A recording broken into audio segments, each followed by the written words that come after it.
what is ballot harvesting or vote harvesting? I feel like we're hearing a lot about that in Texas recently. Sure. So voter harvesting is a pretty straightforward idea, right? And so the idea here is, and once again, it's different across the country and whether states allow some version of it or not. But the idea is pretty straightforward. It's about people who actually are helping folks in the voting procedure. Maybe they have a disability, they can't read, they can't write, maybe they don't understand the language. A lot of times it's senior citizens, and so the idea is someone who's getting a ballot, a mail-in ballot, and someone needs help to kind of get it filled out and turned in. That's kind of what ballot harvesting is. The question is whether it's illegal or not, right? In some states you can do that, and there's limitations on who can do it. But the idea is pretty straightforward. It's about helping people who need some assistance in order to vote.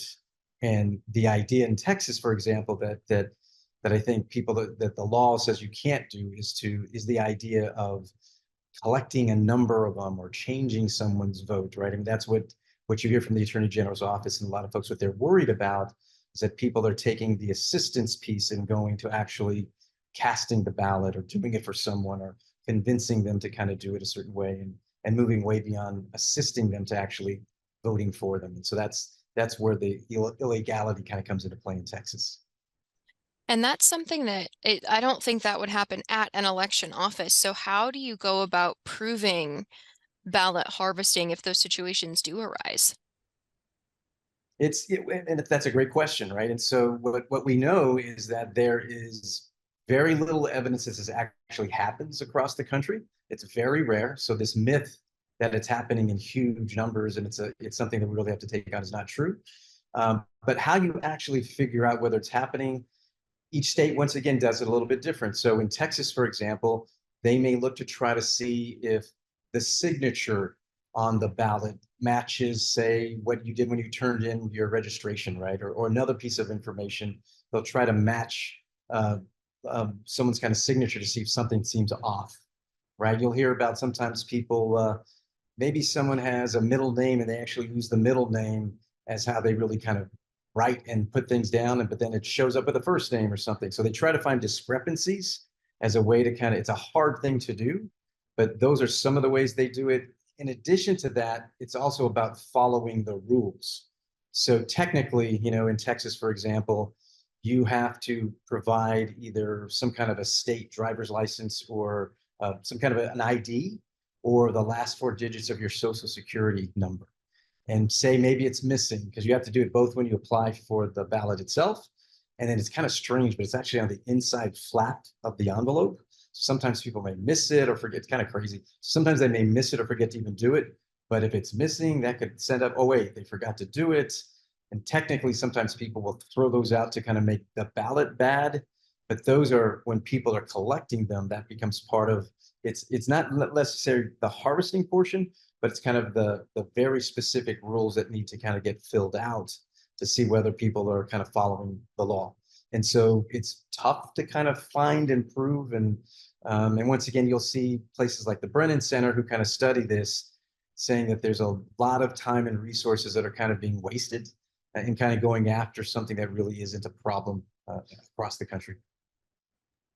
So in Texas and across the nation, we're seeing a lot of conversations about election integrity and ways to ensure that. Um, in Texas, why do you see this being such a big issue that state officials are looking at? And is it something generally that the public should be concerned about? Yeah, so I think the second part of the question is no, the citizens shouldn't be worried because this is such a rare thing. And so the notion of kind of voter fraud, not just around ballot harvesting, but around non-citizens voting or other kinds of things, dead people voting, those kinds of things are so rare that it's not an issue. Now the vote is a really sacred thing, so you want to make sure that if anyone is breaking the law, that you're taking care of that. But the notion of focusing on it, or it's a huge, massive problem, is not true. And once again, it really depends on how you see the world, right? Even the language of election integrity. So in most red states, and you think about former President Donald Trump, will talk about even his campaign putting a lot of resources towards working on election integrity. That's for people who believe that there is a problem, that something's going on there and we need to kind of take it on. I don't care what the evidence tells me. I know someone's cheating and something's going on here. Think of the big lie of the 2020 election. But they believe that. They really kind of believe that we have to make sure that we do everything we can to kind of protect voting to happen in the way it should happen, right? But then you also have people who are the opposite, who are saying, wait, we need to make it easier for folks to be able to vote. Wow, this isn't a problem. It's such a rare thing. Why would you spend tons of resources? And for them, it's not even the language of election integrity. It's about really accessibility, right? And making it easier for folks to kind of vote. And depending on how you see the world, people will battle out across that spectrum as they see where resources should be placed and what we should be doing and what the focus should be on from offices like your state attorney general's office, for example. We have a big election coming up in November. How do you foresee this conversation moving as we get closer and closer to that? Yeah, I think, like I said, you're going to see both sides talking about their perspective on it, right? So you're going to continue to hear from the Trump campaign that not only just hearing them talking about it, but literally saying we're placing a priority on election integrity because we think they're going to try to steal the election, right? And so, and you're even over the last few days, you've started to see the RNC kind of actually put out statements saying that getting ready for this, right? Because something's going to be wrong here. And so, from the Republican side, you've got this notion of scaring people and having this fear that actually this idea actually is rampant and it's real, which it's not. The data shows us that it isn't. So you're going to hear that from the Republican side. On the Democratic side, you're going to hear about what can we do to kind of really make sure we're helping folks and getting folks to the polls. You'll see a huge difference, for example, in the presidential campaigns. We all know that it's 7 battleground states that are the most important states in the election that are up for grabs to get to that magic number of 270 electoral votes.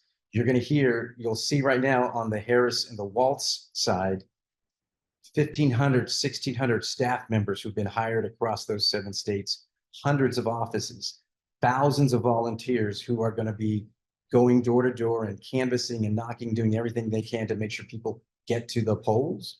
So you're going to be seeing from the Democratic side, this is not a problem, what's going on. We just have to make sure we get our voters to the polls. You're going to see on the Republican side, they don't have that same infrastructure. They're not kind of doing that kind of door-to-door canvassing at the same level as the Democrats, but huge emphasis is going to be about, hey, people are going to try to cheat. This isn't going to work. We need to make sure we have tons of lawyers ready to go. And you're going to see that difference of priority and the difference of kind of emphasis from the 2 different campaigns. Is there anything else you think is important to mention as we continue to explore this idea as the Attorney General continues to bring these search warrants in cases? Yeah, I think, for us as political scientists, for those who kind of look at these kinds of things, we know that the most important thing is evidence. And right. And so the information to get out to the public of saying, things are safe. And at the same time, recognizing that when something happens, when there is someone who does break the law, they should be punished. But when we think about priorities, this kind of plays into that larger notion of where should we placing our resources and our limited dollars. I think the Houston Chronicle ran a piece last week that showed that the Attorney General's office has spent nearly $3.5 million over the past few years. And I think it closed 6 cases, right? So the return on investment of what's really important for a community and what's taking place. You think in Texas, we're number 1 in the country in the percentage of people who don't have health care, for example. And so it's about priorities. And so I think the important thing is, I think people want to hear making the case for the limited resources we have in our state governments. Where can it be best placed to help people with the most important issues? And I think the evidence shows us that this kind of emphasis on placing it on issues around voter fraud don't exist. It's not true. And so once again, I think those ongoing conversations, but once again, it all depends on how you see the world. That whole spectrum of whether you think of voting as being a privilege or a right, whether I'm going to make it easier for you to do it or whether I'm going to make it tougher for you to make sure you really want to do it well. That's kind of the bigger picture of how you see the world conversation that I think is going to continue in states like Texas.